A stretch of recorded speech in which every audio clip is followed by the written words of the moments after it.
തൃശൂർ പൂരം കലക്കൽ വിവാദത്തിൽ പോലീസ് ഉദ്യോഗസ്ഥ ഗൂഢാലോചന തള്ളി അന്വേഷണ റിപ്പോർട്ട്. പോലീസ് ഉദ്യോഗസ്ഥർ മനഃപൂർവ്വം പ്രശ്നമുണ്ടാക്കിയില്ല എന്നാണ് റിപ്പോർട്ട്. ADGP MR അജിത് കുമാറിനെതിരെയും റിപ്പോർട്ടിൽ പരാമർശമൊന്നുമില്ല. തിരുവമ്പാടി ദേവസ്വത്തിൻ്റെ നിലപാടുകൾ പ്രശ്നത്തിന് കാരണമായി എന്നാണ് റിപ്പോർട്ട്. അന്വേഷണ റിപ്പോർട്ട് ക്രൈംബ്രാഞ്ച് ADGP കൈമാറി കഴിഞ്ഞു. ഉമേഷ് ബാലകൃഷ്ണൻ തിരുവനന്തപുരത്ത് നിന്ന് വാർത്തയുടെ അപ്ഡേഷനുമായി ചേരുകയാണ്. പറയൂ ഉമേഷ്.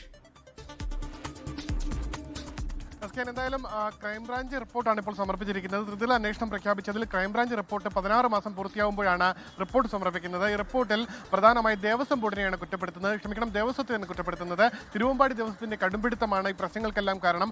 ഉദ്യോഗസ്ഥതല ഗൂഢാലോചനകൾ ഈ പ്രശ്നത്തിൽ ഉണ്ടായിട്ടില്ല, ഒരു പ്രശ്നത്തിനും കാരണമായിട്ടില്ല. പോലീസ് കൃത്യമായ നിലപാട് തന്നെയാണ് ഈ വിഷയത്തിൽ എടുത്തത്. ADGP MR അജിത് കുമാറുമായി ബന്ധപ്പെട്ടുള്ള വിഷയങ്ങൾ റിപ്പോർട്ടിൽ പരാമർശിക്കുന്നില്ല എന്നാണ് അറിയുന്നത്. എന്തായാലും ഈ റിപ്പോർട്ട് ഇപ്പോൾ ക്രൈംബ്രാഞ്ച് ADGPക്കാണ് കൈമാറിയിരിക്കുന്നത്. ക്രൈംബ്രാഞ്ച് ADGPയുടെ വിശദീകരണങ്ങൾ കൂടി ചേർത്ത് സർക്കാരിന് കൈമാറും. അതിൽ ഏതെങ്കിലും രീതിയിലുള്ള പരാമർശങ്ങൾ ഉണ്ടാകുമോ എന്നാണ് അറിയേണ്ടത്. എന്തായാലും അന്വേഷണ റിപ്പോർട്ടിൽ പൂർണ്ണമായി ദേവസ്വത്തെ കുറ്റപ്പെടുത്തുന്നു.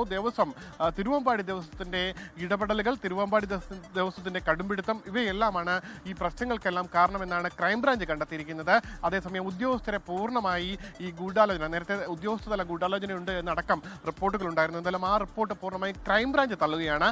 ഉദ്യോഗസ്ഥ തലത്തിൽ ഒരു വീഴ്ചയും സംഭവിച്ചിട്ടില്ല. അവർ സുരക്ഷ ഒരുക്കാൻ വേണ്ടിയുള്ള നിർദ്ദേശങ്ങൾ കൃത്യമായി നടപ്പാക്കാനുണ്ടായത്. അതുകൊണ്ട് തന്നെ അവരുടെ ഭാഗത്തുനിന്ന് ഇതുമായി ബന്ധപ്പെട്ട ഗൂഢാലോചനകൾ നടന്നിട്ടില്ല എന്ന് തന്നെയാണ് പറയുന്നത്. അതേസമയം നേരത്തെ പറഞ്ഞതുപോലെ MR അജിത് കുമാറുമായി ബന്ധപ്പെട്ടുള്ള ഇടപെടലുകൾ ഈ വിഷയത്തിൽ ഈ റിപ്പോർട്ടിൽ പരാമർശിച്ചിട്ടില്ല. കാരണം MR അജിത് കുമാർ അന്ന് അവിടെ സുരക്ഷാ ചുമതല ഉണ്ടായിരുന്നില്ല.